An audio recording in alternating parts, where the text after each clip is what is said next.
Nisikilize kitu kimoja ambacho natumai wewe ambaye unatarajia kuingia kwenye ndoa au upo kwenye ndoa au una maono hayo kuingia kwenye ndoa.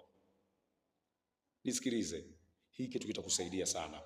Ndoa haiwezi kujengwa kwa pesa zako. Ndoa haiwezi kujengwa kwa cheo chako. Ndoa haiwezi kujengwa kwa uzuri wako, wala ndoa haiwezi kujengwa kwa sababu ya elimu yako. Nisikilize vizuri.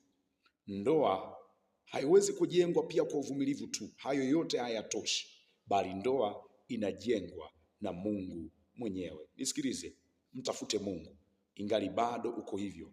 Mtafute Mungu kabla hujaingia katika ndoa hiyo, maana Mungu ndiye mwanzilishi wa taasisi ya ndoa. Ndani yake yapo mashauri, zipo hekima.